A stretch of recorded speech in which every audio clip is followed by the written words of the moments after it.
Friends, welcome to Bigg Boss weekend review. చప్పగా ఉన్న Bigg Boss house లో లెక్కలు మార్చిన సండే ఎపిసోడ్ పక్కా మసాలా ఎంటర్టైన్మెంట్ తో నిండిపోయింది. ఎవరికి ఎక్కడ చురుకలు పెట్టాలో, ఎవరిని ఆటలో లైన్ పెట్టాలో అలా నాగ్ సైలెంట్ డైమండ్స్ పేల్చాడు. కామనర్స్ అంతా ఇప్పటి వరకు మనం ఓనర్స్ అనే బిల్డప్ తో కాలర్ ఎగరేస్తూ ఉంటే నాగార్జున క్లాస్లతో కౌంటర్లతో వారిని గట్టిగా బిగించి వదిలాడు. హరీష్ గుండాంకులు అన్నందుకు ఫీల్ అయిపోయి యాటిట్యూడ్ చూపించిన విషయంలో రెడ్ ఫ్లేవర్ పెట్టేశాడు.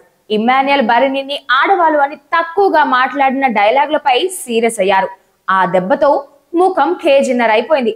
మనీష్ ప్రియా జంటకు కూడా ఒక చిన్న స్వీట్ వార్నింగ్ ఇచ్చారు. ప్రియాని డాక్టర్ వే కదా, మతిమరుపు మందులు వేసుకో అన్న నాగ్ కౌంటర్ ఫుల్ హైలైట్ అయింది. ఇదే సమయంలో మిరాయి మూవీ టీం వచ్చి సరదా గేమ్స్ తో హౌస్ లో జోష్ నింపారు. తర్వాత అసలు ట్విస్ట్ కి రంగం సిద్ధమైంది. టెనిన్స్ నుంచి పర్మనెంట్ ఓనర్ గా ఒకరిని సెలెక్ట్ చేయడానికి రెడ్ బ్లూ టీంల మధ్య conveyor belt stamp paper task జరిగింది. భరణి తన కండల శక్తితో బ్లూ టీం సభ్యులను అడ్డగించి తన టీం కి 11 పేపర్లతో క్లియర్ విన్నింగ్ తీసుకొచ్చాడు. అయితే నిర్ణయం చివరగా సంచాలక్ ఫ్లోరా బ్లూ టీం ఓట్ల ఆధారంగా భరణికే దక్కింది. దీంతో భరణి టెనెంట్స్ నుంచి ఫస్ట్ పర్మనెంట్ ఓనర్ గా హౌస్ లో లెక్కలు తారుమారు చేసేశాడు. కానీ ట్విస్ట్ అక్కడితో ఆగలేదు. భరణి తన పర్సనల్ అసిస్టెంట్ గా తనుజాని ఎంచుకోవడంతో రేపటి నుంచి హౌస్ లో కొత్త రచ్చ మొదలయ్యేలా కనిపిస్తోంది. ఇదే ఎపిసోడ్ చివరిలో సృష్టి వర్మ షాక్ ఎలిమినేషన్ జరగడం మరింత సెన్సేషన్ గా నిలిచింది. మొదటి వారమే ఇంత డ్రామా జరిగితే వచ్చే వారాల్లో బిగ్ బాస్ సీజన్ 9 హీట్ ఎక్కడెక్కడికి వెళ్ళనుందో. ఇక బిగ్ బాస్ హౌస్ లో నిన్నటి ఎపిసోడ్ మొత్తం ఒక కొత్త అగ్ని పరీక్షలా మారింది.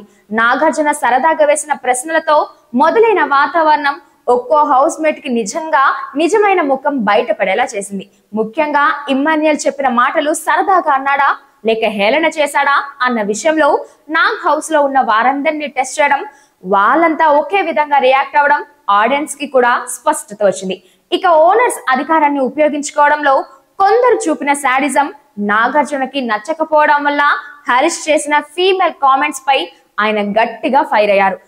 తనుజ, దమ్ము, శ్రీజ ప్రవర్తనపై క్లారిటీ ఇచ్చారు. కెప్టెన్ సంచన లేచి తన సమస్యలు చెబుతుంటే కెప్టెన్ మాటే చివరి మాట అని నాగ్ కౌంటర్ ఇచ్చి అందరికీ రూల్స్ మళ్ళీ గుర్తు చేశారు. ఇక ఈ రోజు నామినేషన్స్ రచ్చపై ఒక లుక్ వేద్దాం. ఆదివారం ఎపిసోడ్ అందరికీ క్యారీ ఫార్వర్డ్ అవుతూ వస్తుంది. అప్పుడే బిగ్ బాస్ అనౌన్స్మెంట్ వచ్చేసింది. రంగు ముఖానికి కొట్టు, అసలు ముఖం బయట పెట్టు నామినేషన్ స్టార్ట్ చేశారు. Owners versus tenants war field లోకి దింపేశారు. ముఖ్యంగా భరణిని 6 ఓనర్స్ టార్గెట్ చేయడం హాట్ టాపిక్ అవగా, కారణం మాత్రం సంజన గుడ్డు దొంగతనం సమయంలో భరణి నిజం బయట పెట్టలేదని చూపించడమే రీజన్ చెప్పారు. కానీ రియాలిటీ ఏంటంటే నామినేట్ చేసిన వారిలో చాలా మంది సంజన కెప్టెన్ అయిన తర్వాత దొంగతనం చేసిన వారే కావడం ఆడియన్స్ కి కరెక్ట్ గా కనపడింది.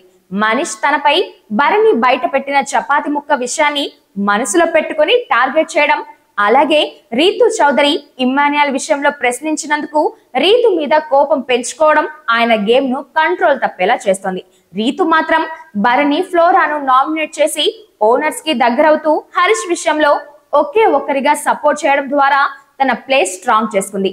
ప్రియా తన నామినేషన్స్ లో ఫ్లోరాను అబ్యూసింగ్ వర్డ్స్ అంటూ టార్గెట్ చేయడం, పవన్ కళ్యాణ్, దమ్ము, శ్రీజ ఇద్దరు కూడా భరణి, హరీష్ జంటను టార్గెట్ చేయడం, డీమాన్ పవన్ మాత్రం మనీష్, హరీష్ ని నామినేట్ చేసి ఈక్వేషన్ మార్చడం, రాము రాథోడ్, హరీష్, పవన్ కళ్యాణ్లను టార్గెట్ చేయడం, సుమన్ శెట్టి, ప్రియా, మనీష్ పై ఫోకస్ చేయడం, తనుజ, హరీష్, ఫ్లోరాను నామినేట్ చేయడం, చివర్లో భరణి, ప్రియా, డీమాన్ పవన్లను నామినేట్ చేయడం మొత్తం హౌస్ లో హీట్ పుట్టింది. దీంతో ఎవరి గ్రూప్ లో ఉన్నారు, ఎవరెవరిని టార్గెట్ చేస్తున్నారు అన్న క్లారిటీ ఆడియన్స్ కి వచ్చేసింది. మొత్తానికి ఈ వారం నామినేషన్ అసలు రంగులు బయట పెడుతూ ఓనర్స్, టెనెంట్స్ మధ్య రాబోయే గేమ్ ఎపిసోడ్లకు మరింత ఫైట్ జోడించబోతున్నాయి. ఇక ఎవరు సేఫ్ అవుతారు, ఎవరు డేంజర్ లో పడతారు అన్నదే మిగతా వారం హౌస్ ని హీట్ చేస్తోంది. ఈ వారం కంటెస్టెంట్స్ ఆటను బట్టి ఆడియన్స్ డిసైడ్ చేయబోతున్నారు. మర్యాద మనీష్ ఇకనైనా మర్యాదను పెంచుకుంటాడా, హరీష్ తన యాటిట్యూడ్ ని మార్చుకుంటాడా, భరణి తన ఆటను మార్చుకుంటాడా, కెప్టెన్ సంచన తన మార్క్ పవర్ ప్లే ఎలా ఆడుతుంది, సుమన్ శెట్టి రన్నింగ్ రేస్ షురూ చేస్తాడా, ఎవరెవరి మాస్కులు ఓపెన్ అవుతాయి అనే విషయాల్ని ప్రతిరోజు సరికొత్త రివ్యూతో మీ ముందుకొస్తాను. ఈ వీడియోకి మీ లైక్స్ చాలా ఇంపార్టెంట్. షేర్ కూడా చేయండి. మీ అంకిత, రవి రిపోర్ట్స్.